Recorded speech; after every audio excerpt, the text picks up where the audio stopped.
Satish and पुष्प। स्वागत है आप सभी लोगों का Byju's exam prep. Guys, today we are discussing about president and vice president of India. Bharat के राष्ट्रपति और उपराष्ट्रपति के बारे में डिस्कशन करना है आज आपसे, और ये आपके कॉन्स्टिट्यूशन के पार्ट 5 में डिस्कशन किया जाना है। तो आज आप संविधान का भाग 5 पढ़ने वाले हैं, और आज भाग 5 की शुरुआत है। इसे खत्म एक चैप्टर में नहीं किया जा सकता, क्योंकि पार्ट 5 का ड्यूरेशन थोड़ा सा लंबा है। That's a depend article 52 to article 151, अनुच्छेद 52 से 151 तक आपके संविधान में दिया गया है भारतीय संविधान का भाग 5, और इसमें संघ की कार्यपालिका एग्जीक्यूटिव ऑफ यूनियन, संघ की कार्यपालिका की चर्चा होनी है। तो आपको एक सिंपल सी बात बता दें, दुनिया की कोई भी डेमोक्रेसी हो, दुनिया का कोई भी लोकतंत्र हो, अगर उसे आपको पढ़ना है तो आपको उसके सारे पिलर पढ़ने पड़ेंगे। तो वसुदेव, रघुनाथ, नीतीश, राहुल, आप सभी को वेरी वेरी गुड मॉर्निंग, और साथ ही साथ नवरात्रि की ढेर सारी शुभकामनाएं।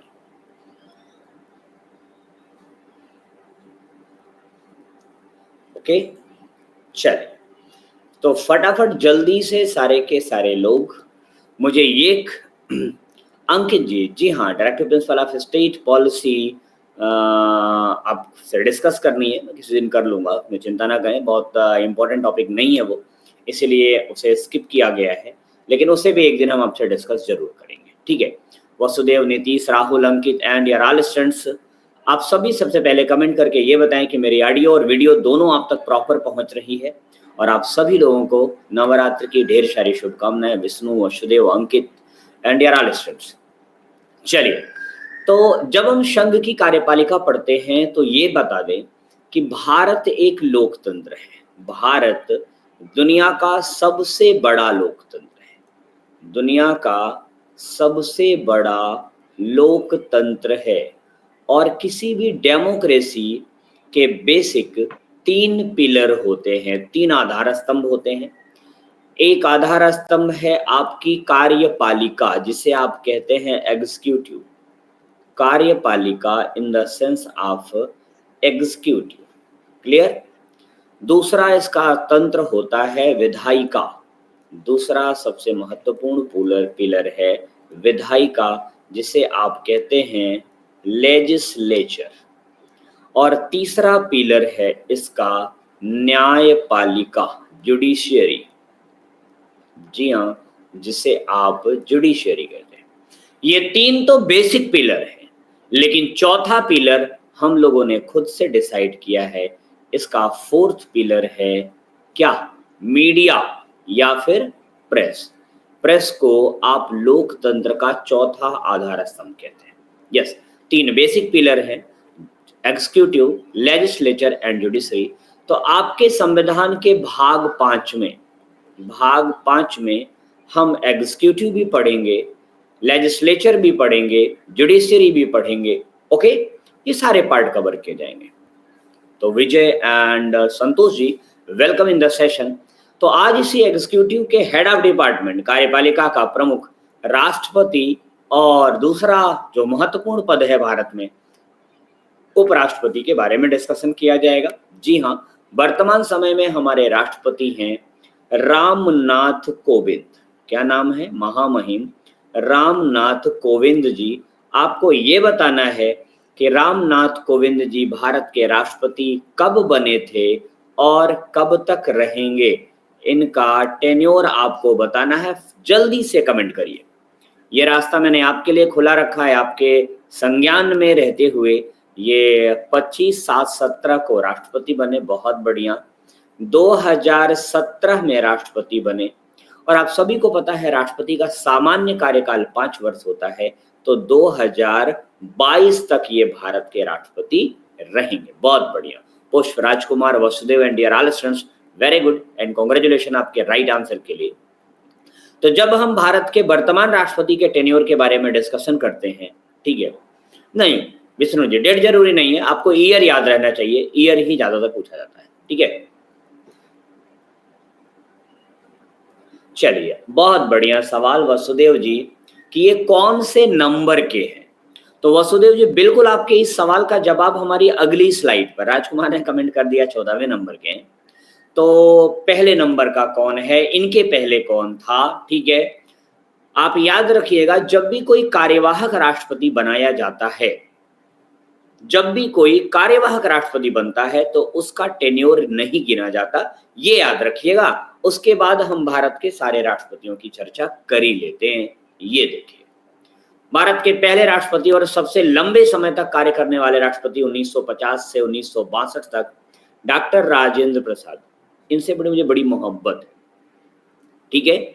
ये कौन से नंबर के हैं, फर्स्ट नंबर के हैं। 10 साल से अधिक का कार्यकाल रहा इनका। हिदायतुल्लाह कार्यवाहक थे, याद रखिएगा, इसीलिए कार्यवाहक राष्ट्रपति का रैंक जो है गिना नहीं जाता, मैंने कहीं भी उनका नाम इसमें नहीं डाला है, ठीक है। और यहां पर 7 ऊपर 7 नीचे, तो ये 14 नंबर पे आ ही गए, क्लियर। तो पहले नंबर पर राजेंद्र प्रसाद, सबका टेन्योर देख लेते हैं और कहां कहां थोड़ा सा डिस्प्यूट क्रिएट होता है उसे भी डिस्कस कर लेते हैं, फिर आगे बढ़ते हैं। सर्वपल्ली राधाकृष्णन दूसरे हमारे राष्ट्रपति बने और पहले ऐसे व्यक्ति बने जो पहले उपराष्ट्रपति थे, बाद में राष्ट्रपति बने। 62 से 67 तक इनका कार्यकाल रहा। 67 से 72 तक जाकिर हुसैन का कार्यकाल होता अगर 1969 में इनकी मृत्यु नहीं हुई होती। तो भारत के 2 राष्ट्रपति जिनकी मृत्यु उनके कार्यकाल के दौरान में हुई, वो एक हैं मिस्टर जाकिर हुसैन साहब, जी हाँ जाकिर हुसैन साहब, और दूसरे हैं फखरुद्दीन अली अहमद, क्लियर। यस, बिल्कुल बिल्कुल पुष्प जी, मैं वो भी बता दूंगा, इंतजार करिए। आप एक साथ सब कुछ कैसे खा सकते हैं भाई, खाना अगर खा रहे हो तो एक बार में दाल रोटी ही खाएंगे या दाल सब्जी रोटी खाएंगे या दाल चावल खाएंगे कि सब कुछ एक साथ, सारी डिशेज एक साथ मुंह के अंदर होती हैं, नहीं होती ना। तो वेट वेट वेट वेट, अगर एक साथ सब खाने के चक्कर में पड़ेंगे तो कुछ भी नहीं खा पाएंगे। ओके, वेट करिए, सारी चीजें मिलेंगी। अब यहां पर एक विवाद क्रिएट होता है, यहां पर एक डिस्प्यूट क्रिएट होगा। तो उस डिस्प्यूट की चर्चा अगर आप लोग चाहते हैं तो मैं कर देता हूं। यहां पर एक विवाद क्रिएट होता है, उस विवाद को जानना चाहते हैं, वो विवाद क्या है सुमित जी? ओके, होता क्या है, हमारे संविधान की यह व्यवस्था है कि जब भी राष्ट्रपति का पद खाली हो जाए किसी भी कारण से, वो रिजाइन दे दे, उसकी मृत्यु हो जाए या उसे के ऊपर कोई महाभियोग लगा के पद से हटा दिया जाए, तो उस समय जो उपराष्ट्रपति होगा, वाइस प्रेसिडेंट, आर्टिकल 65 में बताया गया है कि उस समय जो उपराष्ट्रपति होगा वो एक्टिंग प्रेसिडेंट के तौर पर काम करेगा। तो जब 1969 में जाकिर हुसैन की मृत्यु हुई, उस समय वाइस प्रेसिडेंट हुआ करते थे मिस्टर वीवी गिरी। इनका पूरा नाम है वराह वेंकट गिरी, ठीक। तो वराह वेंकट गिरी के पास चार्ज चला गया कि भाई आप राष्ट्रपति का कार्यकाल देखिए, राष्ट्रपति का कार्यभार देखिए। वराह वेंकट गिरी साहब ने कार्यभार ले लिया हुसैन साहब के मरने के बाद। लेकिन हमारे संविधान में ये नियम भी है कि स्थितियां चाहे जैसी हों, राष्ट्रपति का कार्य पद जो है 6 माह के अंदर भर जाना चाहिए। आपातकाल के दौरान खैर ये नियम लागू नहीं होगा, लेकिन सामान्य स्थिति में 6 माह के अंदर राष्ट्रपति का चुनाव हो जाना चाहिए। तो जाकिर हुसैन की मृत्यु हुई, वीवी गिरी साहब उपराष्ट्रपति थे, इन्हें कार्यवाहक राष्ट्रपति बना दिया गया और चुनाव का आयोजन किया गया। वीवी गिरी साहब भी राष्ट्रपति पद की दौड़ में शामिल हो गए, ये भी चुनाव लड़ने को तैयार हो गए। अब कोई समस्या नहीं थी, वीवी गिरी कार्यवाहक राष्ट्रपति रहते हुए भी चुनाव लड़ सकते थे। वीवी गिरी साहब एक्टिंग प्रेसिडेंट होते हुए भी चुनाव लड़ सकते थे, लेकिन इनका कहना था कि लोग मेरे ऊपर आरोप लगाएंगे कि मैंने राष्ट्रपति के चुनाव में पक्षपात किया है, इसीलिए मैं इस कार्यवाहक राष्ट्रपति के पद से त्यागपत्र दूंगा, स्वतंत्र होकर के तब चुनाव लड़ूंगा, ठीक। अब एक संकट आ गया भारत में। संकट ये आया कि राष्ट्रपति का पद जो है ये संवैधानिक पद है और भारत सरकार के सारे कार्य राष्ट्रपति के नाम से ही होते हैं। अगर ये पद खाली हो गया तो समस्या क्रिएट होगी। तो एक कार्यवाहक राष्ट्रपति की जरूरत रहती है सदैव, और यह पद बनाया गया है इसीलिए वे उपराष्ट्रपति का। अब उपराष्ट्रपति रहे नहीं, उपराष्ट्रपति रहने के कारण राष्ट्रपति बनाए गए थे, रिजाइन कर दिया, संकट आया। तत्काल संसद ने 1969 में राष्ट्रपति उत्तराधिकार अधिनियम पास किया और उसके थ्रू यह कन्फर्म हुआ कि सुप्रीम कोर्ट का चीफ जस्टिस एससी का CJI chief justice of India ये एक्टिंग प्रेसिडेंट के रूप में काम कर सकता है अगर राष्ट्रपति और उपराष्ट्रपति दोनों लोग उपस्थित ना हो तो। क्लियर? अब एक प्रश्न और उठने लगा यहीं से कि अब मान लीजिए राष्ट्रपति, उपराष्ट्रपति और CJI तीनों ना हो, तब आप में से किसी के मन में ये सवाल आया कि भाई राष्ट्रपति और उपराष्ट्रपति दो गायब हो सकते हैं तो CJI भी तो गायब हो सकता है। रचना जी हेलो।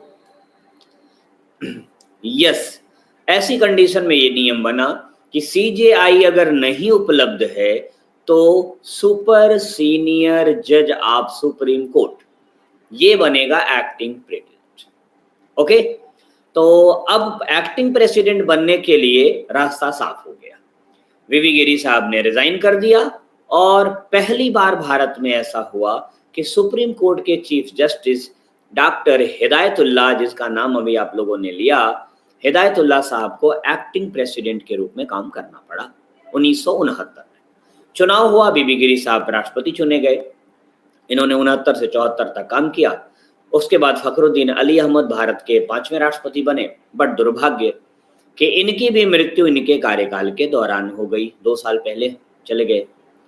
उसके बाद नीलम संजीव रेड्डी साहब निर्विरोध राष्ट्रपति चुने गए, निर्विरोध और सबसे युवा, ये भी याद रखिएगा, ये सबसे युवा राष्ट्रपति थे और इनके विरोध में कोई चुनाव नहीं लड़ा था।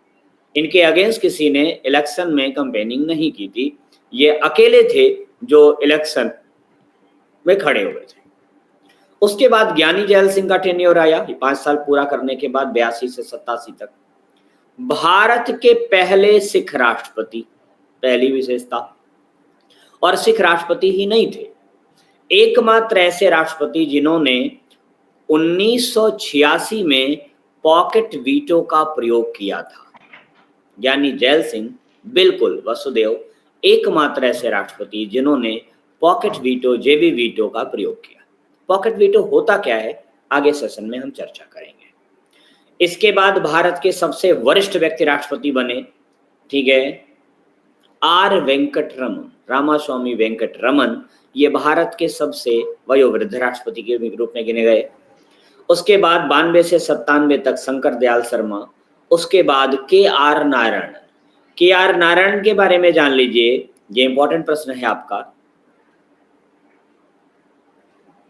ओके, KR नारायण साहब के बारे में जान लीजिए। KR नारायण साहब भारत के पहले दलित राष्ट्रपति थे और अभी रामनाथ कोविंद जी भी दलित राष्ट्रपति ही हैं और ये भारत के दूसरे दलित राष्ट्रपति हैं। तो ये GS का सवाल आपका बन चुका है, तो ये बन सकता है। इसके बाद APJ Abdul Kalam, missile man, Bharat के राष्ट्रपति बने। और अगली जानकारी इंपॉर्टेंट है, प्रतिभा देवी सिंह पाटिल, भारत की पहली महिला राष्ट्रपति। फिर उसके बाद प्रणव मुखर्जी, जो अभी हाल ही में कोरोना की वजह से उनका देहांत हुआ। और वर्तमान समय में रामनाथ कोविंद जी। तो अगर क्रम के हिसाब से देखें तो 14वें व्यक्ति जो भारत के राष्ट्रपति हैं।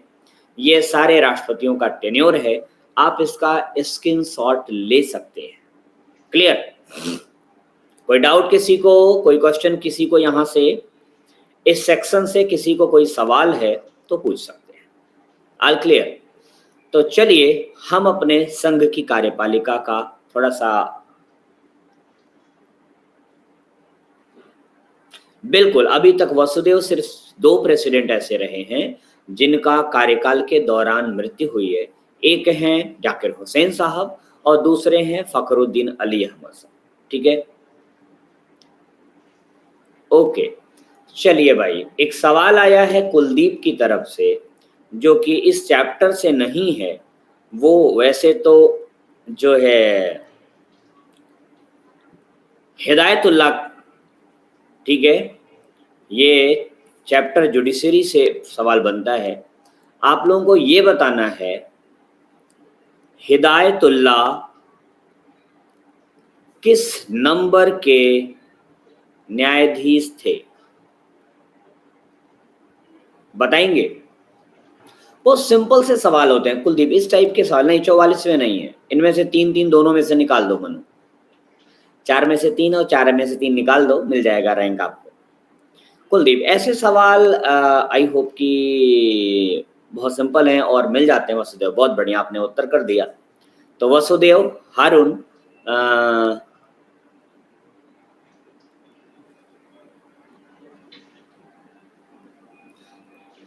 राजकुमार जी, इसमें एकमात्र व्यक्ति हैं डॉक्टर एपीजे अब्दुल कलाम साहब जो प्रेसिडेंट नहीं बनना चाहते थे, लेकिन फिर भी इन्हें बनाया गया था। ओके, और ये कैसे आप जानते हैं राजकुमार जी कि उनका मन नहीं था?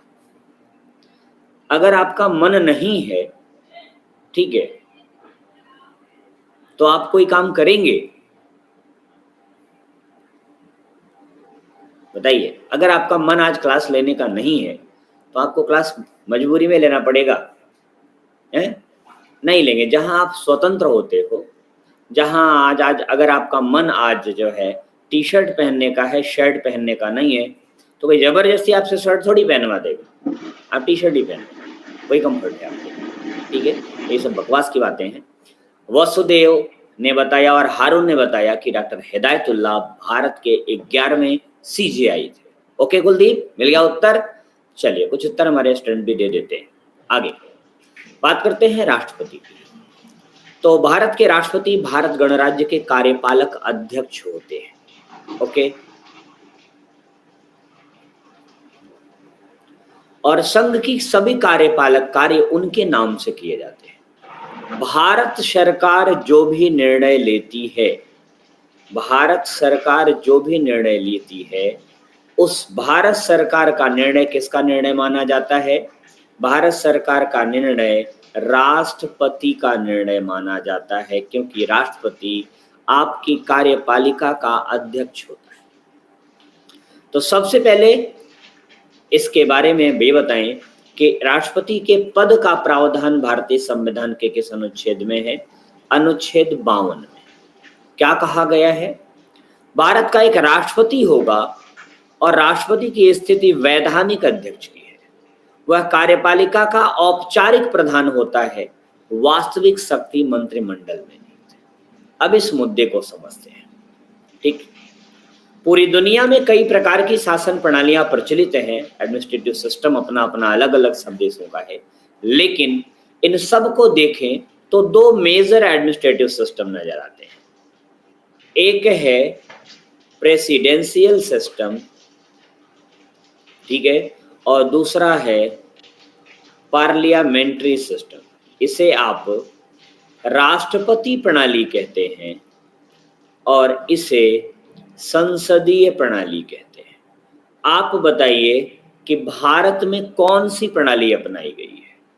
शासन के दो मेजर जो है टेक्निक्स हैं ये, एक है प्रेसिडेंशियल सिस्टम और दूसरा है पार्लियामेंट्री सिस्टम। तो भारत में पार्लियामेंट्री अपनाई गई है। तो अगर पार्लियामेंट्री सिस्टम अपनाया गया है तो मतलब पार्लियामेंट के द्वारा जो बॉडी बनेगी वही सबसे ज्यादा पावरफुल होगी। तो भारत एक लोकतंत्र है और राष्ट्रपति प्रणाली आप देखते हैं अमेरिका में अपनाई गई है। अमेरिका का राष्ट्रपति प्रणाली का विधायिका से संबंध नहीं होता।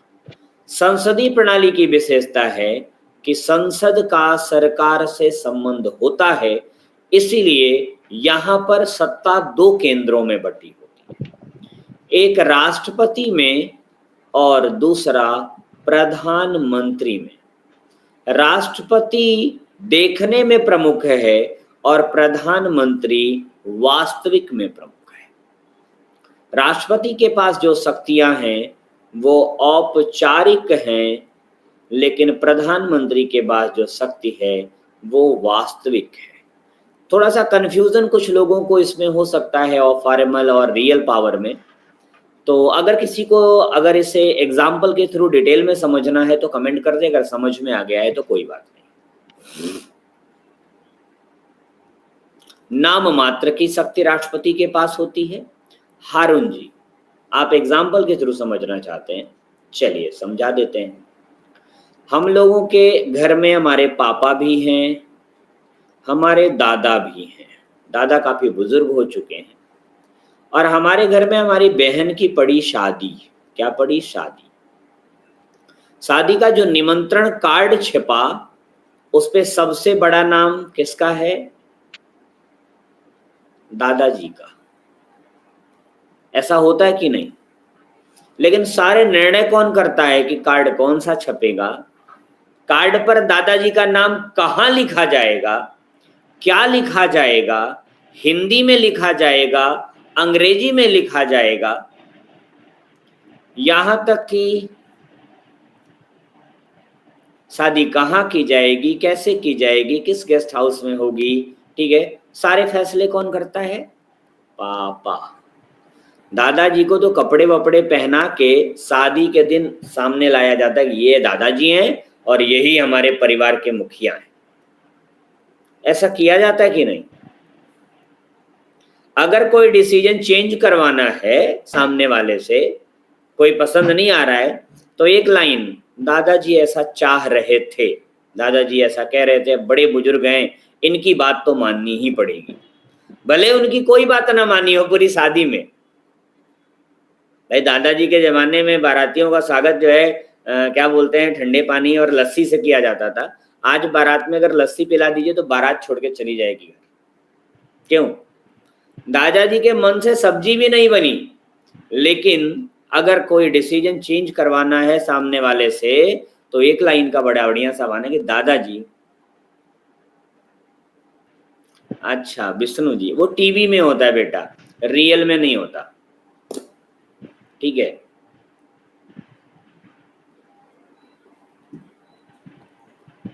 ओके, तो अब समझ में आ गया होगा हारून कि क्या स्थिति है राष्ट्रपति की। तो राष्ट्रपति हमारे देश के दादाजी हैं। ओके, चलिए, तो ये स्थिति है कि ये औपचारिक प्रधान है, वास्तविक शक्तियां मंत्रिमंडल और प्रधानमंत्री में होती है। अब समस्या ये आई कि भाई दो लोग हैं, एक पीएम है, एक जो है प्रेसिडेंट है, ठीक है। अगर इन दोनों का इलेक्शन एक जैसा करा दिया गया, दोनों का निर्वाचन एक जैसा हुआ, तो दोनों के बीच सत्ता का संघर्ष चालू हो जाएगा। वो भी कहेगा हम भी जनता के प्रतिनिधि, वो कहेगा हम भी जनता के प्रतिनिधि हैं। सत्ता का संघर्ष चालू हो जाएगा कि नहीं? अगर दोनों एक समान तरीके से जनता द्वारा चुन के आए तो दोनों आपस में भिड़ जाएंगे कि हम ओनर और हम ओनर। इसीलिए संविधान बनाने वालों ने ये क्लियर किया कि भारत में दो प्रकार के चुनाव होंगे। एक चुनाव होगा प्रत्यक्ष, डायरेक्ट, और दूसरा चुनाव होगा अप्रत्यक्ष, इनडायरेक्ट। प्रत्यक्ष चुनाव में जनता सीधे भाग लेगी और अप्रत्यक्ष चुनाव में जनता के प्रतिनिधि भाग लेंगे। जनता के प्रतिनिधि का मतलब कि पहले जनता चुनेगी एक सदस्य को और वो सदस्य चुनेगा किसी दूसरे सदस्य को। अब जनता के प्रतिनिधि को देखें कौन कौन जनता के द्वारा सीधे चुना जाता है। तो लोकसभा, राज्यसभा में कुछ लोग, नहीं राज्यसभा नहीं आएंगे, ठीक, राज्यसभा के लोग जनता द्वारा सीधे नहीं चुने जाते। ग्राम सभा, विधान सभा, ठीक है, और साथ ही साथ जिला पंचायत, नगर पालिका, नगर निगम, नगर पंचायत, इन सारे लोगों को जनता वोट देती है कि नहीं? लोकसभा में एमपी को वोट देती है, ग्राम सभा में प्रधान को वोट देती है, विधानसभा में एमएलए को देती है, जिला पंचायत मेंबर को देती है, नगर पालिका के पार्षद को देती है, नगर निगम के पार्षद को देती है, नगर पंचायत मेंबर को देती है कि नहीं? इतने लोगों को जनता चुनाव करके वोट, ये सारे लोग जनता के ही प्रतिनिधि तो हैं। लेकिन अगर इन सब लोगों को इस चुनाव में शामिल कर लिया गया तो फिर चुनाव बड़ा क्रिटिकल हो जाएगा, क्योंकि राष्ट्रपति भी जनता का ही प्रतिनिधि है, लेकिन अप्रत्यक्ष। एक ग्राम प्रधान ग्राम सभा की 1000 या 1500 जनसंख्या का प्रतिनिधित्व करता है, लेकिन एक एमपी 10 लाख जनता का प्रतिनिधि होता है। क्या दोनों के वोट वैल्यू निकालने में समस्या नहीं आएगी? रायता फैल जाएगा Manu. Yes, you are right. इसीलिए संविधान बनाने वालों ने क्लियर कर दिया आर्टिकल 54 में, ठीक है, कि राष्ट्रपति के चुनाव में कौन कौन भाग लेगा, कौन कौन इस चुनाव में, ठीक है, पार्टिसिपेट करेगा, ये डिसाइड कर दिया गया आर्टिकल 54 में। और आर्टिकल 54 को क्या कहा जाता है कि यहाँ पर क्या बताया गया है? इलेक्टोरल कॉलेज, निर्वाचक मंडल। तो कौन कौन शामिल है राष्ट्रपति के चुनाव में? Number 1 Lok Sabha, number 2 Rajya Sabha, number 3 विधानसभा, ठीक है। लेकिन जितनी भी सभाएं आपने यहां देखी, सभी के निर्वाचित सदस्य ही शामिल होंगे, कहीं भी नॉमिनेट पर्सन नहीं शामिल होगा। जैसे राज्यसभा में 12 सदस्य नॉमिनेट होते हैं, वो नहीं शामिल होंगे, ठीक। सिर्फ और सिर्फ इलेक्टेड पर्सन, जिनको जनता ने चुना है, वही शामिल होंगे, क्योंकि राष्ट्रपति जनता का प्रतिनिधि है, ठीक। अब एक समस्या आई कि राज्यों की विधानसभा होने के साथ साथ दिल्ली, पांडिचेरी, अभी तीसरी नहीं बनी है, वो भी बन जाएगी, जम्मू एंड कश्मीर अब बन गई है। ये दोनों भी विधानसभा मतलब हैं तो यूनियन टेरिटरीज, लेकिन यहाँ पर भी विधानसभा बना हुआ है। तो इनका क्या किया जाए? तो इसके लिए 1992 में 1992 में 70 कॉन्स्टिट्यूशनल अमेंडमेंट किया गया, 70वां संविधान संशोधन। बिल्कुल मनु जी, विधान परिषद इसमें शामिल नहीं होती, सिर्फ लोकसभा, राज्यसभा और विधानसभा ही इसमें सम्मिलित होती है, ठीक है। तो 92 में ये डिसाइड किया गया कि दिल्ली और पांडिचेरी की विधानसभा को भी इसमें शामिल किया जाए राष्ट्रपति के निर्वाचन। अब एक प्रश्न और कभी कभी आप लोग पूछ देते हैं, आप पूछें उसके पहले मैं बता देता हूं। मान लीजिए भारत में 28 राज्य प्लस 2 यूनियन टेरिटरी प्लस 1 अभी बननी है विधानसभा, वहां टोटल 31 विधानसभाएं हैं। और मान लीजिए इसमें से 4 विधानसभाएं भंग हो, 4 ऐसे राज्य हो या यूनियन टेरिटरी हो जहां पर विधानसभा का चुनाव ही ना हुआ हो, विधानसभा भंग कर दी गई हो, राष्ट्रपति शासन लगा हुआ हो, क्या वहां के विधानसभा न होने पर राष्ट्रपति का चुनाव रोका जा सकता है? नहीं। अगर विधानसभा 2-1 ऐसी हैं जहां पर विधानसभा का निर्माण नहीं है, राष्ट्रपति शासन है, तब भी राष्ट्रपति का चुनाव कराया जाना संभव है, उसे रोका नहीं जा सकता। Okay, clear? कोई डाउट किसी को, कोई क्वेश्चन है किसी का तो पूछ लीजिए। और पहले बता देता हूं, आज का टॉपिक थोड़ा लंबा होगा, लेकिन अभी बीच में मौका मिलेगा बफर करने का।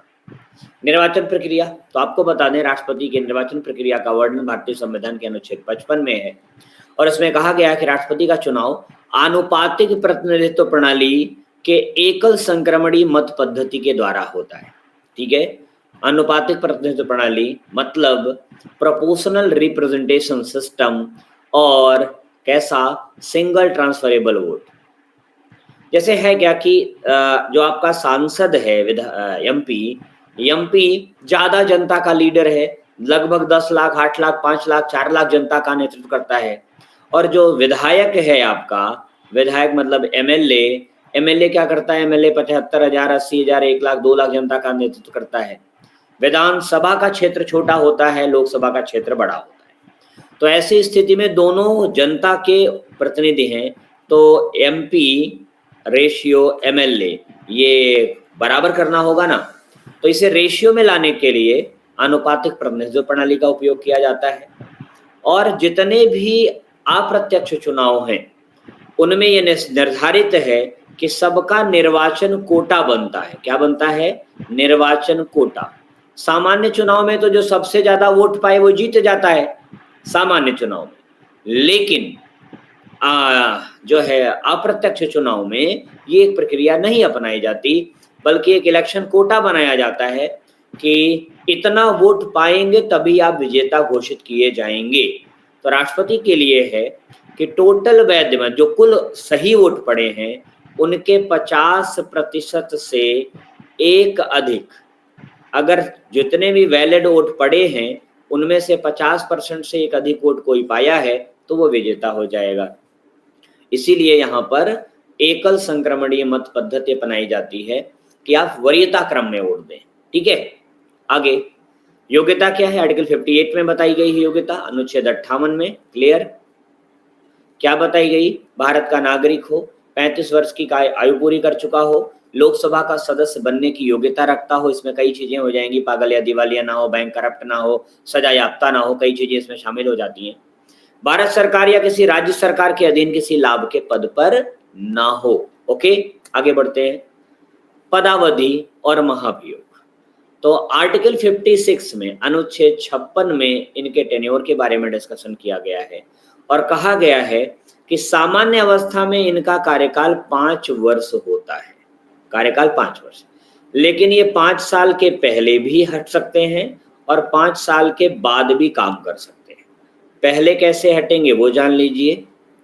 वो अगर खुद अपना त्यागपत्र दे दें, ठीक है, त्यागपत्र दे दें, काम ना करना चाहें। कभी कभी होता क्या है कि किसी राष्ट्रपति की तबीयत बहुत ज़्यादा खराब हो जाए और जैसे पैरालाइज हो जाए, लकवा मार जाए या ब्रेन काम करना डेड कर दे, ऐसी कोई भी स्थिति हो सकती है ना राष्ट्रपति बनने के बाद। तो अगर कार्य करने में अक्षम हो जाएं तब जो है इनका कार्यकाल 5 साल के पहले समाप्त किया जा सकता है। तीसरा कि अगर संसद महाभियोग लगा करके, महाभियोग आगे पढ़ाएंगे आर्टिकल 61 में है, अगर संसद महाभियोग लगा करके इन्हें पद से हटा दे तब भी जो है 5 साल के पहले हटना पड़ेगा। लेकिन 5 साल के बाद भी ये काम कर सकते हैं। जी हाँ, राष्ट्रपति का चुनाव जिस समय कराना है 5 साल के अंदर हो जाना चाहिए। अमूमन 5 साल पूरा होने के 6 महीना पहले ही राष्ट्रपति के चुनाव की प्रक्रिया प्रारंभ कर दी जाती है।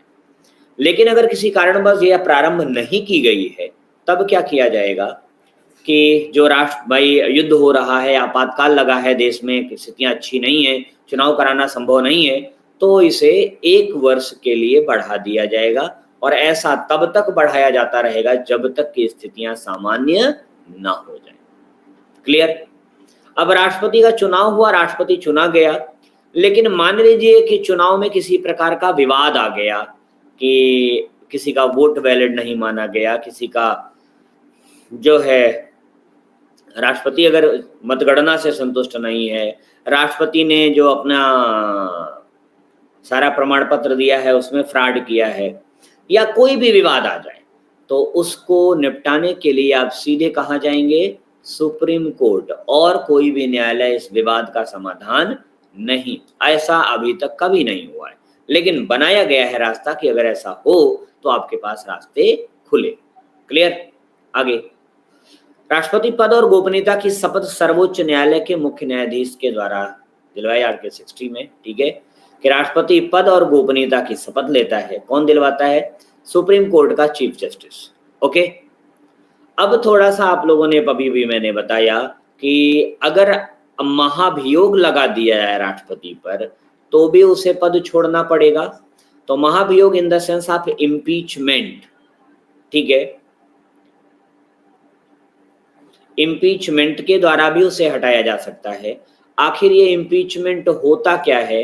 आर्टिकल 61 में बताया गया है कि इम्पीचमेंट होता क्या है। CFJ ना हो, CFJ नहीं, CJI, chief justice of India, अगर ना हो तो कोई वरिष्ठ न्यायाधीश दिलवाएगा जो उसे नॉमिनेट करे, जो उसे रिप्रेजेंट करे। ठीक है, जिसे सीजीआई नॉमिनेट करे, जो सीजीआई को रिप्रेजेंट करता हो। ओके, हो गया क्लियर? चलिए, तो अब यहां पर बात कर रहे थे इम्पीचमेंट की।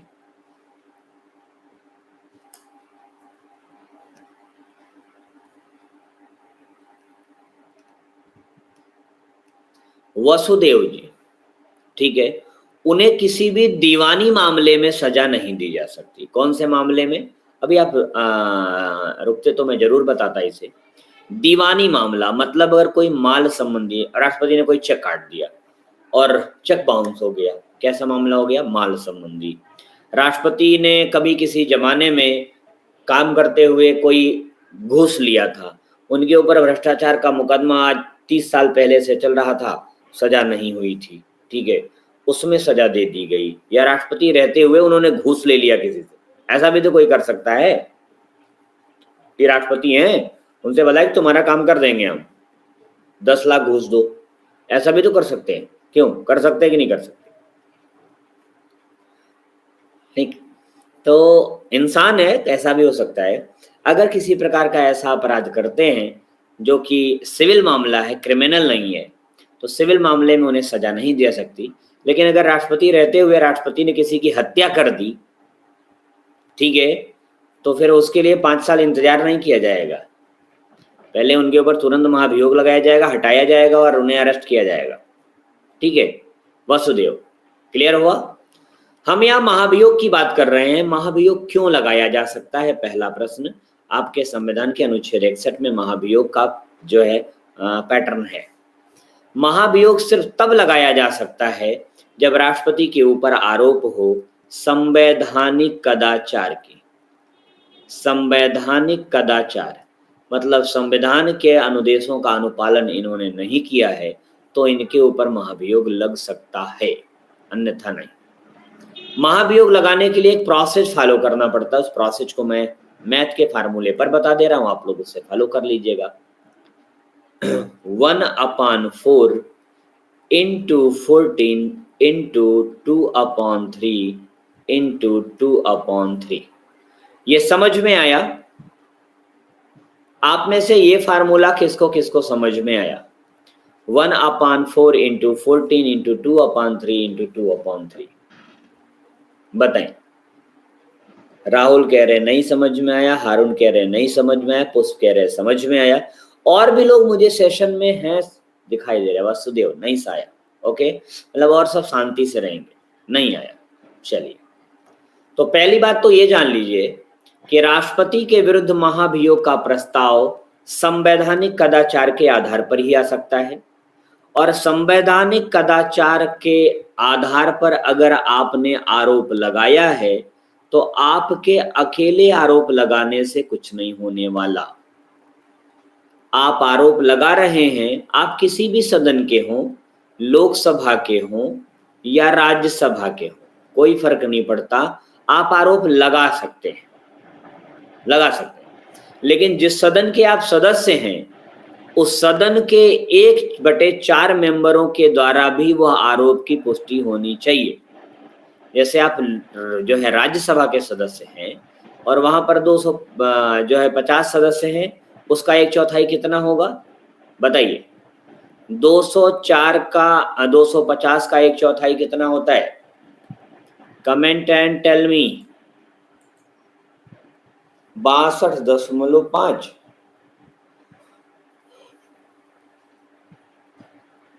तो भाई आधा आदमी तो कहीं से आएगा नहीं, तो पूरा पूरा इसे 63 कर लेते हैं। क्या कर लेते हैं? 63। राज्यसभा के किसी सदस्य ने आरोप लगाया है तो 63, और लोकसभा के किसी सदस्य ने आरोप लगाया है तो 540 में 4 का डिवाइड कर दीजिए, 500 लगभग 135 के आसपास आएगा। क्यों? यही आएगा ना। तो लोकसभा या राज्यसभा जिस भी सदन में लगे, उसके 1/4 सदस्यों के द्वारा उस आरोप पत्र पर हस्ताक्षर होना चाहिए कि हाँ, इन्होंने संविधान का उल्लंघन किया है, जो आरोप लगाए जा रहे हैं वो बिल्कुल सही है। क्लियर? तो 1/4 क्लियर हुआ। 1/4 में क्या कहा गया है? इसके बाद क्या कहा गया है? 14 तो जब भी आरोप पत्र पर 1/4 लोग दस्तखत कर दें कि हाँ आरोप सही है, तो राष्ट्रपति को सूचना भेज दी जाए उस आरोप पत्र के साथ कि आपके ऊपर ये आरोप लगाया जा रहा है, आपको अपनी सफाई में कुछ कहना है? अगर कहना है तो 14 दिन में तैयारी कर लीजिए। फिर 14 दिन बाद जिस सदन ने 1/4 सदस्यों ने हाँ भरी थी, उसी सदन में यह प्रस्ताव आएगा। अगर उस सदन के 2/3 सदस्यों ने प्रस्ताव पर हस्ताक्षर कर दिया, प्रस्ताव के समर्थन में आ गए, तो उस सदन से प्रस्ताव पारित हो गया। फिर दूसरे सदन में जाएगा, अगर वहां भी 2/3 सदस्यों ने ओके कर दिया कि हाँ आएगा, राष्ट्रपति पे ऊपर लगाया आरोप सही है, ठीक है, तो मिस्टर प्रेसिडेंट को उसी दिन अपना पद त्याग कर देना पड़ेगा। ठीक है न? बिल्कुल वसुदेव। और याद रखिएगा कि जब महाभियोग का प्रस्ताव आएगा तो संसद के सभी सदस्य भाग लेंगे। सभी सदस्य मतलब निर्वाचित भी और मनोनीत भी। ये याद रखिएगा, इलेक्शन में मनोनीत नहीं आते, लेकिन पद से हटाने में आते हैं। मतलब आपको शिखर पर चढ़ाने के लिए शायद कोई ना आए, लेकिन शिखर से गिराने वाले लोग बहुत मिलेंगे। ये जिंदगी का उदाहरण है। आप इससे सहमत हैं कि आपको बुलंदियों पर पहुंचाने के लिए कोई आपका साथ दे न दे, लेकिन बुलंदी से गिराने के लिए बहुत से लोग मिलेंगे कि कैसे नीचे आता आसमान से। इसको देखने के लिए गर्दन ऊपर करनी पड़ती है।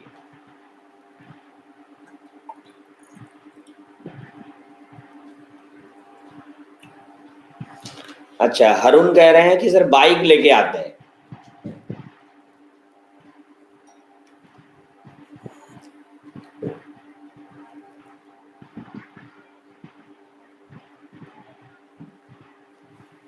कि बिल्कुल हैं? चलिए आगे बढ़ते हैं हम लोग। अब राष्ट्रपति के महाभियोग की प्रक्रिया मैंने आपको बता दी। अगर पद खाली हो गया तो 6 महीने के अंदर चुनाव करा के भर दीजिए, ये जरूरी है। क्लियर है? संसद के किसी भी सदन में महाभियोग की शुरुआत हो सकती है। दोनों सदनों से 2/3 बहुमत से पारित होना चाहिए। जब राष्ट्रपति का पद रिक्त हो तो उपराष्ट्रपति राष्ट्रपति के दायित्वों का निर्वहन करेगा। यदि राष्ट्रपति उपराष्ट्रपति दोनों का पद रिक्त हो तो सुप्रीम कोर्ट के मुख्य न्यायाधीश या कोई वरिष्ठतम न्यायाधीश इस पद को होल्ड करेंगे। ये मैं पहले ही समझा चुका हूं। आगे, राष्ट्रपति का वेतन और भत्ता। राष्ट्रपति का वेतन और भत्ता, ठीक। राष्ट्रपति को प्रति माह 5 लाख रुपए वेतन दिया जाएगा। राष्ट्रपति उन सभी उपलब्धियों, भत्तों और विशेष अधिकारों का हकदार होगा जो संसद द्वारा समय समय पर निश्चित करे। मतलब राष्ट्रपति के वेतन और भत्ते का निर्धारण कौन करता है? संसद करती है। ठीक है, संसद को पावर है कितना वेतन देंगे। याद रहे कि राष्ट्रपति के कार्यकाल के दौरान, राष्ट्रपति का जब टेन्योर चल रहा हो, राष्ट्रपति जब पद पर हो, तो उसके वेतन में किसी भी प्रकार की का अलाभकारी परिवर्तन नहीं किया जा सकता, कम नहीं किया जा सकता। हाँ, आप कम करने का रेजोल्यूशन लाना चाहते हैं, लाइए, पास कर दीजिए, लेकिन वो रेजोल्यूशन किसके लिए लागू होगा? अगले राष्ट्रपति के लिए, जो काम कर रहा है नहीं। और राष्ट्रपति का वेतन दिया जाता है भारत की संचित निधि से, और संचित निधि का वर्णन आर्टिकल 266 फर्स्ट में है। ठीक है, 266 फर्स्ट। तो अगली बात कि इनका वेतन आयकर मुक्त रहता है, आयकर मुक्त। क्लियर? Income tax free. आप लोग बड़े चक्कर में होंगे, सर 5 लाख रुपया महीना तनख्वाह पाता है राष्ट्रपति, घर वर सब कुछ मेंटेन मिलता है, आने जाने सारी सुविधाएं मिलती हैं, और जो है इतना पैसा देने की क्या जरूरत? किसी के मन में ख्याल नहीं आया कि 5 लाख रुपए महीने एक ऐसे व्यक्ति को दिया जा रहा है जिसका कोई काम नहीं है देश में, औपचारिक तौर पर उसे अपॉइंट किया गया है।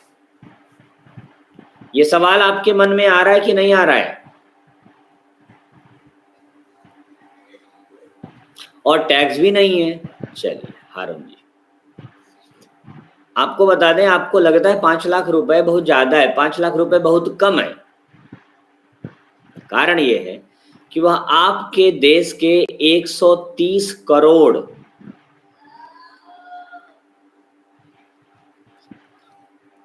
कितना 130 करोड़ जनता का प्रतिनिधित्व करता है वो।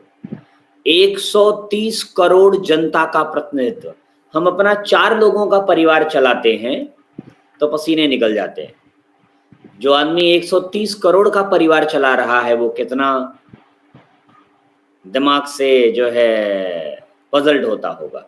सवेरे 7 बजे सूट बूट कोट बेल्ट पहन के तैयार हो जाते होंगे, ठीक, अपनी मर्जी से कहीं जा नहीं सकते, सिक्योरिटी प्रोटोकॉल, ठीक है, सुरक्षा, सिर्फ अपने घर की 4 दीवारी के अंदर वो अकेले घूम सकते हैं, शेष वो अकेले कुछ नहीं कर सकते, ठीक। वो अगर सोचे कि वो बाजार जाके गोलगप्पे खा ले तो क्या संभव है? नहीं है ना। हम आप तो खा सकते हैं। एक पैक्ड लाइफ, और आपको लग रहा है 130 करोड़ की जनता के, अगर आप पूरे जीवन काल में सिर्फ 1 रुपया राष्ट्रपति के नाम पर टैक्स देते हैं, पूरी जिंदगी में, आप जिंदगी में करोड़ों अरबों कमाते हैं, उसमें से सिर्फ 1 रुपया अपने पूरे जीवन काल में राष्ट्रपति को दे दें। जल्दी से देख लीजिए, ये तो मैं पढ़ा भी चुका हूँ शुरू में। ओके, 1 रुपया दे दें तो राष्ट्रपति को हर महीने 5 लाख तनख्वाह मिलती है। कई दाई सैकड़ा हजार 10,000 लाख, कितने महीने राष्ट्रपति तनख्वाह पा जाएगा अगर 1 रुपया सिर्फ आप देते हैं? 2 3 4 5, कितने महीने? इकाई दाई सैकड़ा हजार 10,000, 13,000 महीने। 13,000 महीने राष्ट्रपति तनख्वाह पा जाएगा अगर सिर्फ अपने पूरे जीवन में 1 रुपया हम राष्ट्रपति के नाम पर दे दें।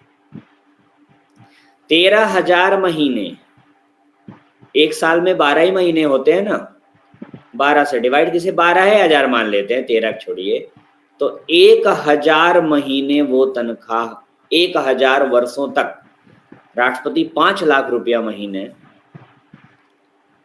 तनख्वाह पा सकता है। अब बताइए, लगता है ज्यादा तनख्वाह है?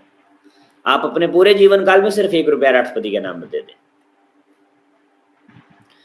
और सबसे बड़ी बात कि फाइनेंशियल इमरजेंसी में भी इनके वेतन में कोई कटौती नहीं की जा सकती।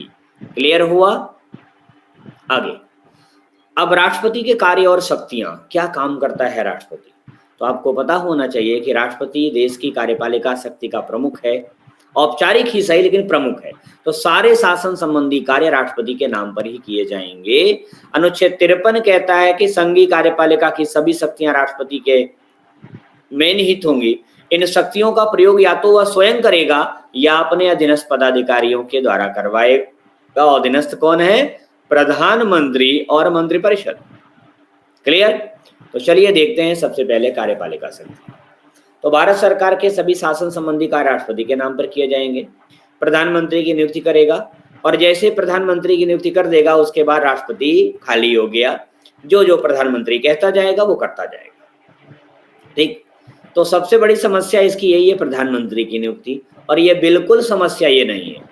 राष्ट्रपति प्रधानमंत्री के रूप में उसे ही अपॉइंट करता है जिसे लोकसभा में बहुमत का समर्थन मिला, लोकसभा में बहुमत का समर्थन हो। तो पीएम का अपॉइंटमेंट, और पीएम के बाद सारे लोगों का अपॉइंटमेंट पीएम की सलाह पर। महान्यायवादी, सीएजी, मुख्य चुनाव आयोग, जूनियर पब्लिक सर्विस कमीशन, वित्त आयोग, राज्यपाल, SC ST OBC minority commission, ठीक है, इंटर स्टेट काउंसिल, जितनी भी सेंट्रल गवर्नमेंट के अपॉइंटमेंट हैं सारे के सारे मैक्सिमम राष्ट्रपति के द्वारा किए जाते हैं। लेकिन प्रधानमंत्री की सलाह आवश्यक होती है प्रधानमंत्री और मंत्रिपरिषद की। प्रधानमंत्री की सलाह मंत्रिपरिषद की सलाह मानी जाती है। क्लियर? आगे बढ़ते हैं। लेजिस्लेचर पावर, विधायी शक्ति। तो संसद के दोनों सदनों को बुलाना और उनका समापन करना, सत्र का आह्वान करना और सत्रावसान करना, सेशन को कॉल करना और सेशन को डिसॉल्व करना, ठीक है। एडजर्न एंड डिसॉल्व दोनों अधिकार इनके पास हैं। अगर लोकसभा को विघटित करना हो तो ये पावर भी है, ठीक है। इन्वोक और एडजर्न और डिसॉल्व, ये सारे के सारे पावर इनके पास है। प्रत्येक चुनाव के बाद प्रत्येक वर्ष के प्रथम अधिवेशन को यह संबोधित करता है।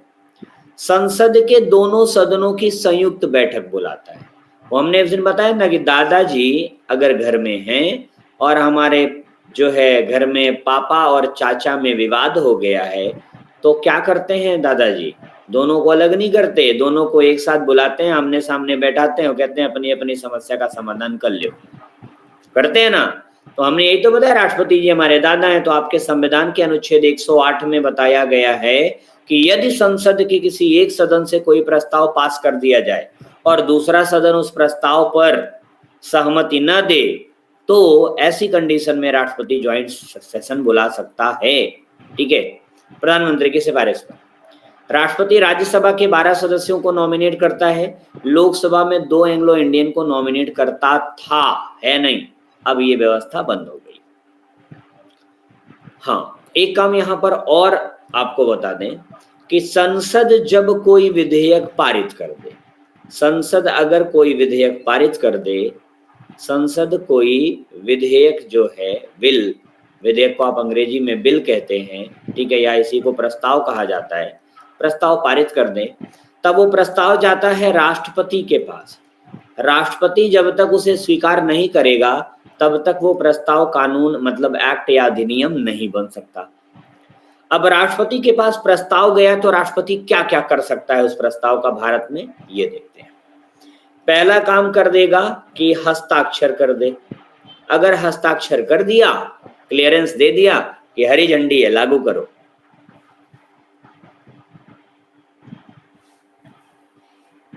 हाँ हारून जी, लोकसभा के सेशन के दौरान, ठीक है। दूसरा कि उसे पुनर्विचार के लिए लौटा दे। पुनर्विचार, रिव्यू। राष्ट्रपति के पास बिल पास करके संसद ने दिया, राष्ट्रपति को कुछ उसमें दिक्कत लगी, उसने रिव्यू कर दिया कि आप इसे फिर से पारित करिए, फिर से इन मुद्दों पर बहस कराइए।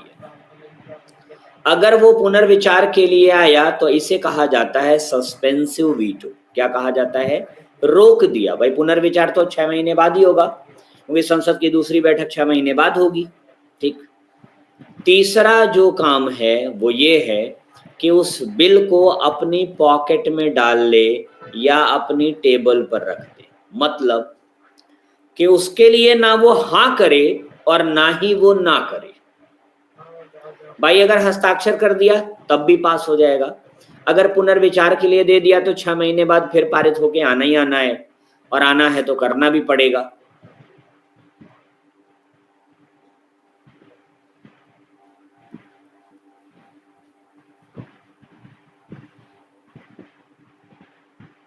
ठीक, ओके, करना ही पड़ेगा। तो ये दो इनके अतिरिक्त जो सबसे खतरनाक है वो है पॉकेट या टेबल वीटो। ओके, चलिए आगे बढ़ते हैं। न्यायिक शक्तियां।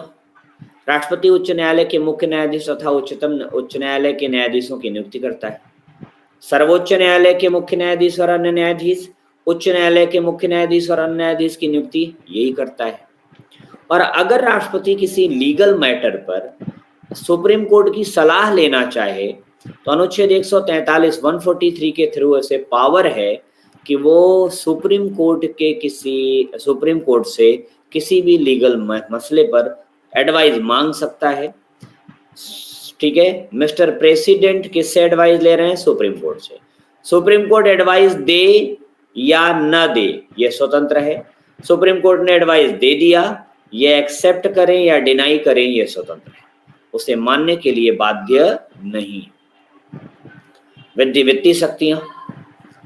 धन विधेयक, मनी बिल मतलब बजट की बेसिक चीज, तो बजट या अनुदान की मांग या वित्त विधेयक या धन विधेयक बिना राष्ट्रपति की सहमति से संसद में नहीं पेश किया सकता।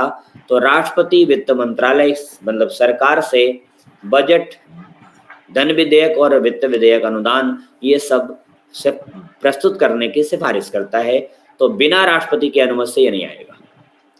भारत की संचित निधि से कोई भी धन जो है बिना संसद की अनुमति के नहीं निकाला जा सकता, लेकिन अगर राष्ट्रपति हस्ताक्षर कर दे तो अग्रिम भुगतान की व्यवस्था की जा सकती है संसद की अनुमति के बिना भी। अगर राष्ट्रपति एक्सेप्ट कर ले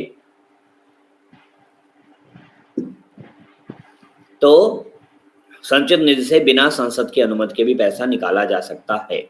आगे, सैन्य शक्तियां, तीनों सेनाओं के प्रमुख की नियुक्ति करता है, युद्ध और शांति की घोषणा करता है, लेकिन ये सारे काम संसद की सलाह से करता है। मतलब संसद इन द सेंस आप सरकार। आपातकाल की शक्तियां, मंत्रिपरिषद के परामर्श से, राष्ट्रपति यहां स्वतंत्र नहीं है, यहां राष्ट्रपति स्वतंत्र नहीं है, मंत्रिपरिषद की सलाह से राष्ट्रपति 3 प्रकार के आपातकाल को लागू कर सकता है। 352 राष्ट्रीय आपातकाल, 356 राष्ट्रपति शासनकाल जिसे आप कहते हैं संवैधानिक आपातकाल, संवैधानिक आपातकाल, और तीसरा वित्तीय आपातकाल। तो राष्ट्रीय आपातकाल अब तक 3 बार लग चुका है, कब कब लगा है आप कमेंट करेंगे। 356 लगभग अब तक 124 बार लग चुका है अलग अलग राज्यों में, ठीक है। और 360 अभी तक कभी भी नहीं लगा है, वित्तीय आपातकाल की घोषणा कभी नहीं हुई है। तो राष्ट्रपति जितने भी काम कर रहा है, चाहे अपॉइंटमेंट कर रहा है, चाहे इमरजेंसी लगा रहा है, हर काम वो किसकी सलाह पर करेगा? प्रधानमंत्री और मंत्रिपरिषद की सलाह पर करेगा। ओके, इसकी क्षमादान की भी शक्ति है, ये इसका प्रयोग भी वो मंत्रिपरिषद की सलाह पर करता है, गृह मंत्रालय इसके लिए रिकमेंड करता है। राष्ट्रपति मृत्युदंड से लेकर मृत्युदंड और सैन्य अदालत के द्वारा आर्मी कोर्ट, फांसी और सैन्य अदालत के द्वारा दिए गए सभी प्रकार के दंड को क्षमा कर सकता है। ओके, तो पार्डन का पावर आपके अनुच्छेद 72 में दिया गया है राष्ट्रपति के पास। अध्यादेश जारी करने की शक्ति, अध्यादेश in the sense of ordinance, article 1, 2, 3 अनुच्छेद 123। अध्यादेश उसी तरह पावरफुल ऑर्डर माना जाता है जैसे संसद के द्वारा बनाया गया कोई एक्ट। संसद के द्वारा पारित अधिनियम जिस तरह पावरफुल है, उसी तरह अध्यादेश भी पावरफुल होता है। ओके, और अध्यादेश तब जारी किया जाता है जब संसद बैठक में न हो, संसद सत्र में न हो।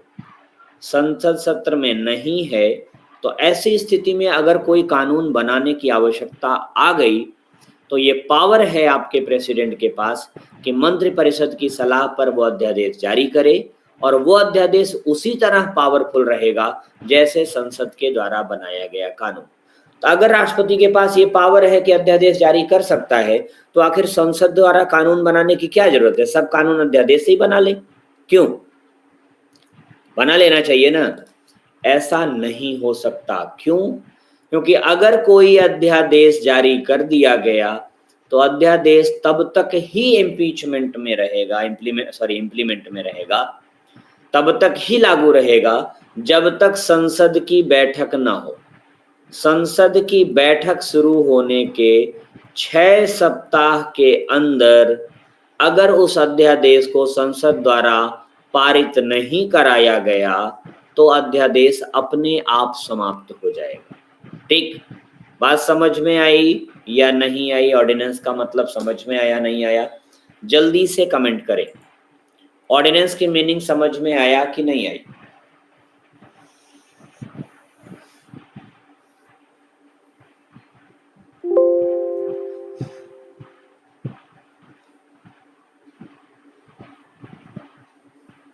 क्लियर है?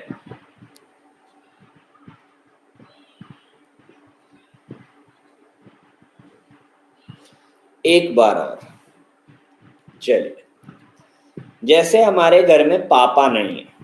कौन नहीं है? पापा। पापा गए दिल्ली, आगे मत कहना, ठीक है। और घर में है कौन? घर में सारे निर्णय कौन कर रही है? माँ कर रही है। अब पापा दिल्ली गए हैं, माँ सारे निर्णय कर रही है।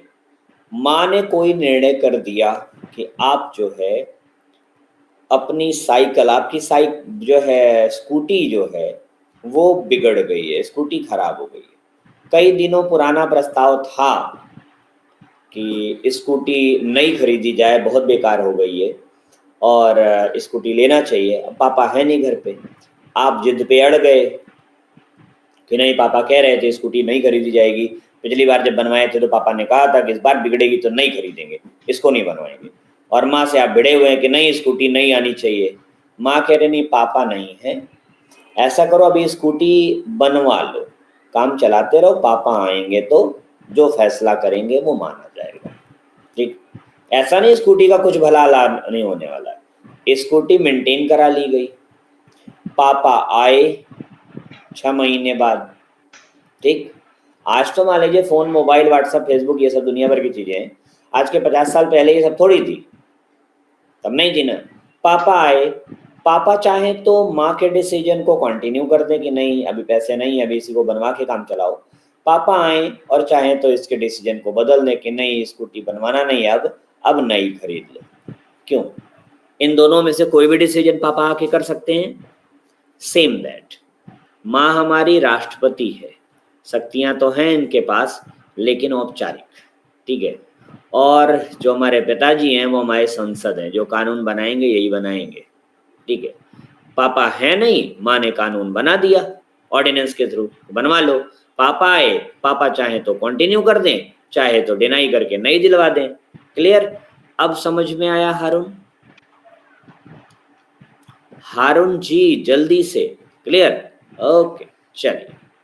तो याद रहे कि पापा जब आएंगे, मतलब संसद की जब बैठक होगी, तो 6 सप्ताह के अंदर अगर पापा ने कोई निर्णय नहीं किया, संसद ने कोई निर्णय नहीं किया, तो वो डिसीजन अपने आप क्रैश हो जाएगा।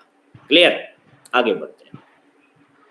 तो अब थोड़ी सी चर्चा वाइस प्रेसिडेंट की। जब मैं पहली बार वाइस प्रेसिडेंट के बारे में पढ़ रहा था, तो उसी समय थोड़े पहले प्रेसिडेंट के बारे में भी पढ़ा था, तो मुझे पहली बार लगा कि एक तो प्रेसिडेंट ही किसी काम का आदमी नहीं है, कोई काम नहीं है, सब काम प्रधानमंत्री और मंत्रिपरिषद करती है, तो प्रेसिडेंट को तो खुदे मोहर की तरह इस्तेमाल किया जा रहा है। और इसी में वाइस प्रेसिडेंट बना करके उनको भी पेमेंट दे रही सरकार, हमारे पैसों का दुरुपयोग कर रही है।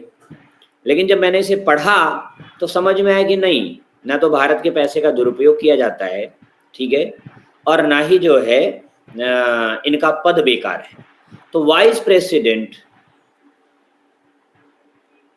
ऊपर से वाइस प्रेसिडेंट, तो समझ में आया कि वाइस प्रेसिडेंट ना वाइस प्रेसिडेंट हुए ना तो कोई कार्य करता है। एज अ वाइस प्रेसिडेंट इसके पास कोई काम नहीं है और ना कोई वेतन लेता है। आप कहेंगे सर 4 लाख रुपया महीना दिया जाता है, तो आपको बता दें वो वेतन कार्य करने के लिए दिया जाता है। कौन सा काम करते हैं? राज्यसभा के सभापति बना दिए जाते हैं कि भाई कोई काम, भाई वेतन तो देना ही पड़ेगा, नहीं लाइफ कैसे सर्वाइव होगी। तो इन्हें काम दे दिया जाता है, इसका काम दिया जाता है कि आप जो है काम करते रहें और उस काम के बदले वेतन लेते रहें, लेकिन वाइस प्रेसिडेंट भी बने रहें। तो ये पद कहीं से गलत नहीं है। चलिए इनके बारे में जानते हैं। अभी वर्तमान समय में कौन है ये, क्या नाम है इनका? यही है हमारे वर्तमान उपराष्ट्रपति। जल्दी से नाम बताइए इनका, जल्दी से इनका नाम कमेंट करिए। What is name of our vice president? Photo आपके सामने है, वेंकैया नायडू। Okay, M Venkaiah Naidu. चलिए, तो भारत में राष्ट्रपति के बाद उपराष्ट्रपति का पद कार्यकारिणी का दूसरा सबसे बड़ा पद होता है। भारतीय संविधान में उपराष्ट्रपति से संबंधित प्रावधान अमेरिका के संविधान से लिया गया है। संविधान का अनुच्छेद 63 कहता है कि भारत की संघीय कार्यपालिका में उपराष्ट्रपति के पद की व्यवस्था की गई है, और 64 कहता है, ये आर्टिकल इसमें बहुत इंपॉर्टेंट है, आर्टिकल 64 और आर्टिकल 65, इसे पकड़ के रखिएगा नहीं तो मामला गड़बड़ हो जाएगा।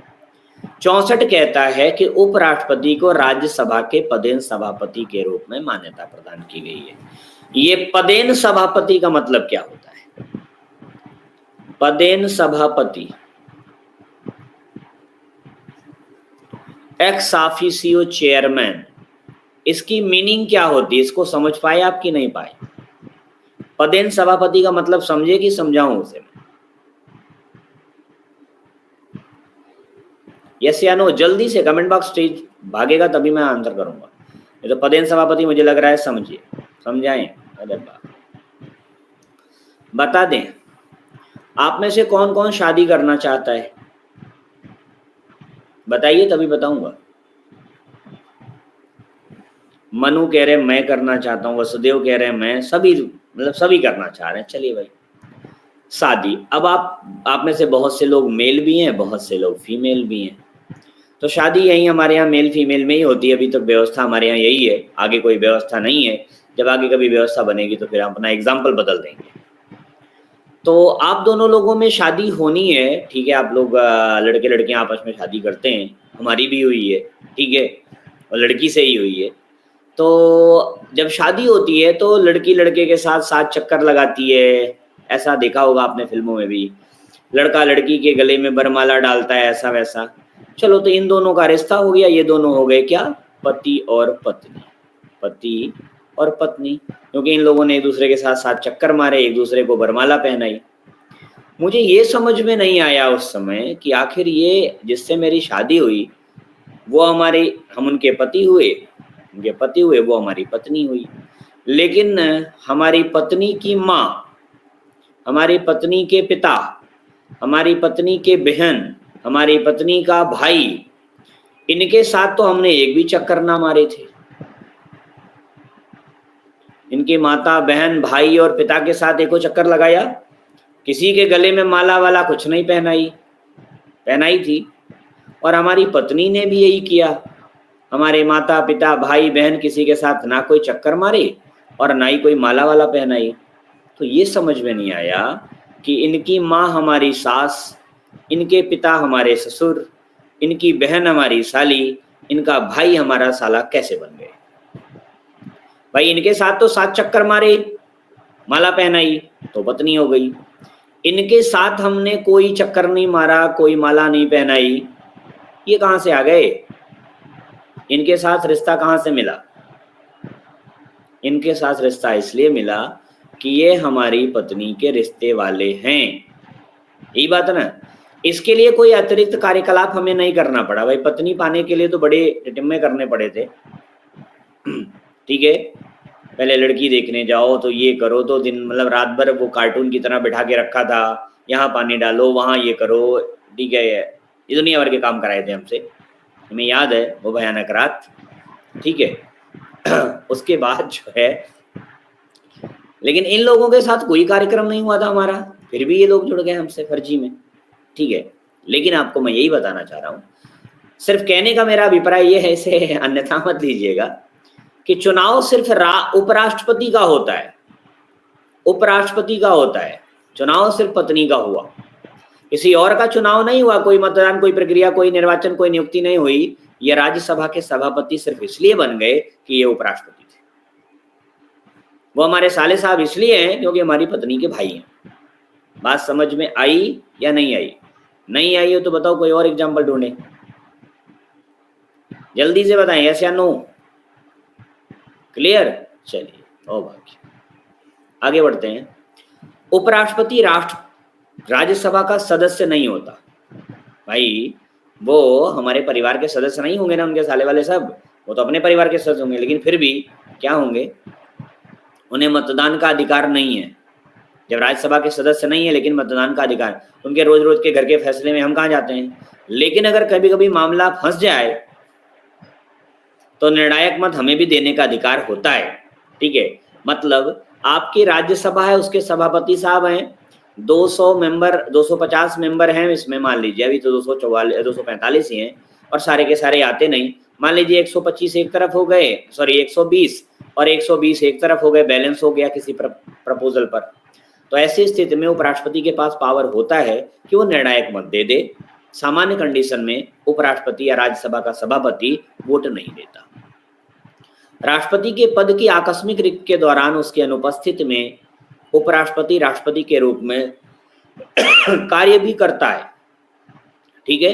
अगर मिस्टर प्रेसिडेंट गायब हैं, उन्हें हटा दिया गया है, उनकी मृत्यु हो गई या कोई भी कंडीशन हो, तो आर्टिकल 65 में कहा गया है राष्ट्रपति की मृत्यु, महाभियोग, परित्याग या किसी प्रकार की अनुपस्थिति में उपराष्ट्रपति राष्ट्रपति के कृत्यों का निर्वहन करेगा। और जब उपराष्ट्रपति राष्ट्रपति के कार्य करेगा तो वही वेतन भत्ता, वही आवास, वही सारी फैसिलिटी पाएगा जो राष्ट्रपति पाता रहा है। क्लियर? चलिए, किसे बना सकते हैं, कौन बन सकता है उपराष्ट्रपति? ऐसा व्यक्ति जो भारत का नागरिक हो, 35 साल की आयु पूरी कर चुका हो, राज्यसभा का सदस्य निर्वाचित होने की योग्यता रखता हो, संघ और राज्य के अधीन किसी लाभ के पद पर न हो। अगर इतनी योग्यताएं हैं तो आप उपराष्ट्रपति बन सकते हैं। निर्वाचन कैसे होगा? उपराष्ट्रपति के निर्वाचन में जो इलेक्टोरल बनेगा, इनका भी निर्वाचन अप्रत्यक्ष होता है, अप्रत्यक्ष निर्वाचन में इलेक्टोरल बनेगा जरूर, ठीक है। तो इसमें संसद के दोनों सदनों के सदस्यों से मिलकर बनने वाले निर्वाचकगण, मतलब लोकसभा और राज्यसभा के सभी सदस्य, ठीक है। राज्यसभा में 12 मनोनीत भी होंगे ना, वो भी इसमें भाग लेंगे। चुनाव यहाँ भी एकल संक्रमणी मत पद्धति के द्वारा किया जाएगा। और उपराष्ट्रपति के इलेक्शन में अगर खड़ा होना है तो कम से कम 20 मतदाताओं का समर्थन मिलना चाहिए और 20 मतदाताओं का अनुमोदन भी मिलना चाहिए। जो वोट देने वाले लोग हैं उनमें से 20 लोग आपके नाम का प्रस्ताव करें और 20 लोग उस पर हस्ताक्षर करें, समर्थन करें कि हाँ, आप उपराष्ट्रपति बनने के योग्य हैं। क्लियर? यही काम राष्ट्रपति में भी होता है। राष्ट्रपति में 50 का प्रस्ताव और 50 का समर्थन चाहिए। राष्ट्रपति के लिए 50 का प्रपोजल और 50 का अनुसमर्थन, ठीक है। 50 का प्रपोजल, 50 का अप्रूवल, ये चाहिए होगा। लेकिन वाइस प्रेसिडेंट में 20 का प्रपोजल, 20 का अप्रूवल, ठीक है। आगे पदावधि जान लीजिए। तो सामान्यतः अपने पदावधि की तारीख से 5 साल कार्य करते हैं, लेकिन उसके पहले भी ये रिजाइन कर सकते हैं राष्ट्रपति को एड्रेस करके। हाँ, अगर राष्ट्रपति को रिजाइन करना हो तो राष्ट्रपति उपराष्ट्रपति को एड्रेस करेगा, उपराष्ट्रपति को करना है तो राष्ट्रपति को एड्रेस करेगा। अगर इन्होंने कोई ऐसा काम किया, नहीं 20, कम से कम 20, हारून 20 से ज्यादा हो चलेगा, 20 से कम नहीं। अगर मिस्टर वाइस प्रेसिडेंट को उनके पद से हटाना है तो जिसने बनाया है वही हटाएगा, लेकिन इन्हें बनाने में राज्यसभा का योगदान है और लोकसभा का योगदान है, लेकिन ये राज्यसभा के सभापति भी हैं, राज्यसभा के ये सभापति हैं।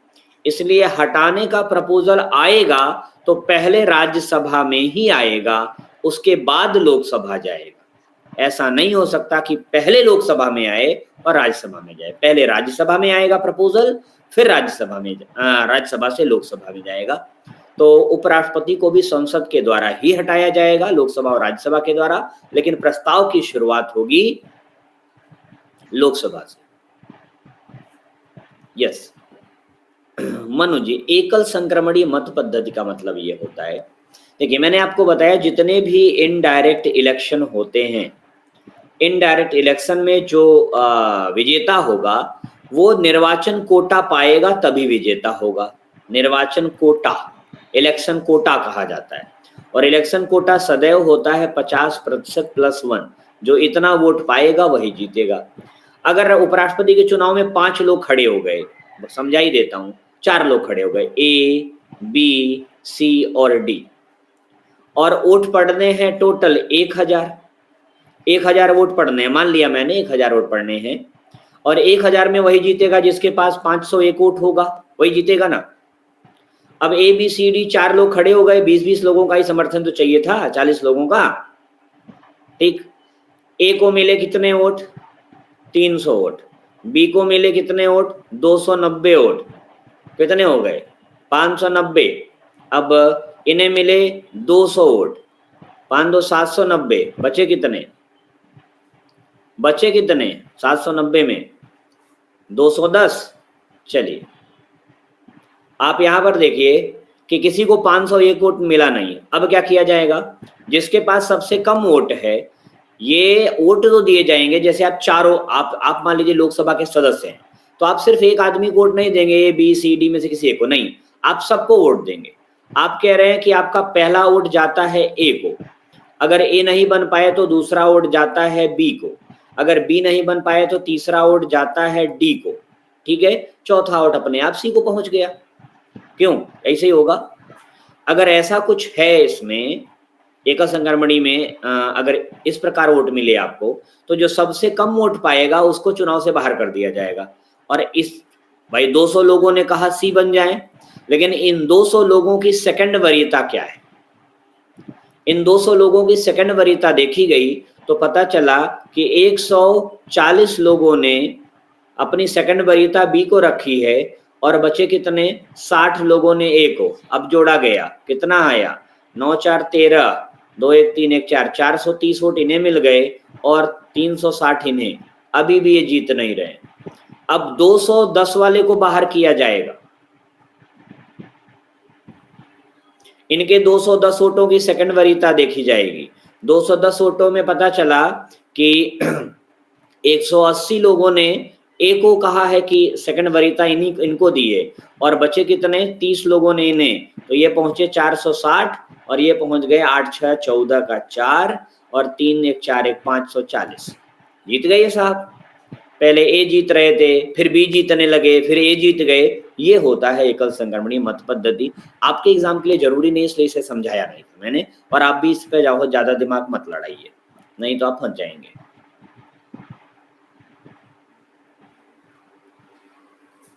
जिस समय एक्टिंग प्रेसिडेंट के रूप में वाइस प्रेसिडेंट काम करेगा, उस समय वाइस प्रेसिडेंट के लिए कौन काम करेगा? ये प्रस्ताव है, ये सवाल है कुलदीप का।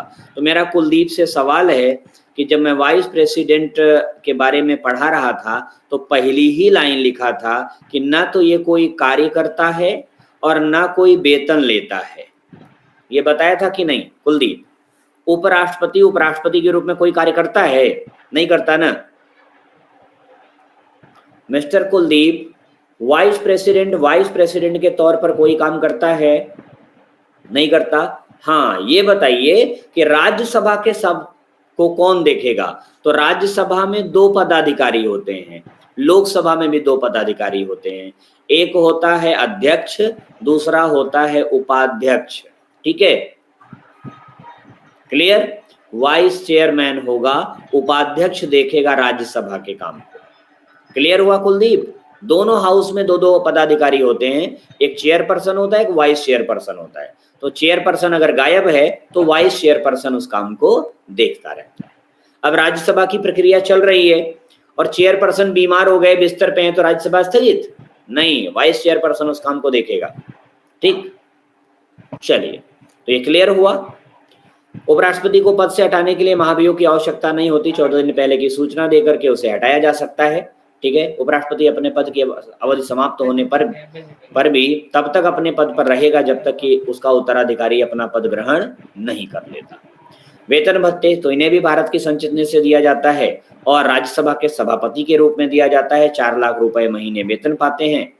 उपराष्ट्रपति अपने पद की शपथ राष्ट्रपति अथवा उसके द्वारा नियुक्त किसी व्यक्ति के सामने लेता है और जब राष्ट्रपति के रूप में काम करता है तो वही वेतन भत्ते ये पाता है।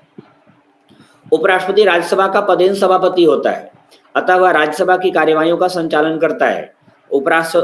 राष्ट्रपति राज्यसभा के में पेश किसी विधेयक पर विचार विमर्श और मतदान करवाता है और जब विधेयक राज्यसभा द्वारा पारित हो जाए तो उस पर हस्ताक्षर करता है। अगर वो हस्ताक्षर नहीं करेगा तो पारित नहीं माना जाएगा।